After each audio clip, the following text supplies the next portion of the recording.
Let's break down UFC Fight Night Mateusz Gamrot versus Quillan Salkilld. Let's get it. Card opens up. Juliana Miller versus Ravinia Oliveira. I'm going to go with Miller here. Don't feel great about it. Both fighters have fallen on hard times. Miller, I feel, has a grit to her that I think is an advantage in this fight. And the last three losses for Miller are fighters who are on really good runs. So strength of schedule is a question, but I'm going to go with Miller by decision. Next, we got Miles Johns versus Jesse Rojas. I am inclined to go Johns here just because he's the veteran. Rojas, unproven, 23 years old, but I will take a flyer on Rojas and go with the underdog. Good grappler. Miles Johns struggled in the grappling department in his last fight, and I feel Rojas is no slouch in the striking department. I think if he gets you up against the fence and applies the pressure, he mixes up his targets really well. Good boxing. So I'm going to go with Rojas by decision or submission, one of the two. Next, we got Manuel Souza versus Richie Miranda. I'm going to go with Souza here. Miranda, LFA champion. I think there is value to him. But Souza marches forward, throws extremely hard. He's beaten guys like obviously Mauricio Rufy and won his debut in devastating fashion. So I'm going to go with Souza by knockout. Next, we got Jose Montana versus Louis Sutherland. I'm not comfortable going with Sutherland because he sat on Tai Tuivasa for 3 rounds. So when it's heavyweight, why not go with the underdog? So I'm going to go with Montana here. A grappler, but can strike and has some impressive striking on film at times. I'm not going to say all the way, but I'm going to go with Montana by submission because why not? Dayar Nurgalzhai versus Bruno Lopez. I'm a Nurgalzhai supporter, so I'm going to go with him here. Lopez, 2-fight losing streak and got knocked out in his last fight. Nurgalzhai, crisp striking, really strong leg kicks, and I just feel he had a tough start to his UFC career and had lost in some really unfortunate ways, very unlucky ways. But I think Nurgalzhai puts it all together here and gets a win.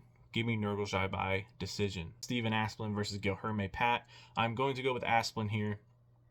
Guilherme Pat, if he got knocked down and couldn't get past Thomas Peterson, then I feel like Asplin should have this one.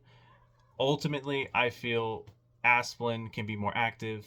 Pat can be a little slow to get started and get behind on scorecards. Strong kicking game, though, from Pat, so Asplin needs to check some leg kicks. But ultimately, I'm going to go with Asplin, probably by decision. Ty Miller versus Billy Ray Goff. I'm going to go with Miller here. I think Miller just might be the better fighter right now. Reach advantage, size advantage. Billy Ray Goff fallen on hard times. So Miller made a good statement in his first UFC fight. I think it continues. Give me Miller by knockout. Amanda Lemos versus Alexia Tainara. I'm going to go with Tainara here. Lemos, one of the hardest hitting 115 pounder, if not the hardest hitting 115 pounder. So that needs to be considered. But Tainara, I just feel she brings it all together much better. She can grapple, which is Lemos' weakness, and she can also strike at the same time. So I'm going to go with Tainara by decision. Next, we got Darren Elkins versus Yadier Del Valle. I'm going to go with Del Valle here. He really struggled in the grappling department against Jordan Levitt.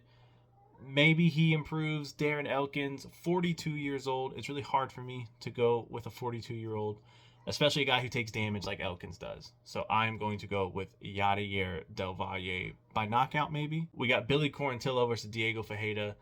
I'm going to go with Quarantillo here. It's the older guys. You know, you never know what to expect. They could really turn the clock back or show up like, why are you even fighting at this point? But 41 years old, I think I did the research, and fighters at least 41 years old in the UFC win about 33% of the time. Quarantillo, when he's on, can throw a lot of volume, and I think this is going to be a really fun fight, as both these guys are obviously not in the best point of their career. Give me Quarantillo by decision. Next, we got the main event, Mateusz Gamrot versus Quillan Salkilld. Look, I get the argument for both guys. I know a lot of people are going to go with Gamrot because he's been in there with everybody, and he's a tough out for literally anybody he's matched against.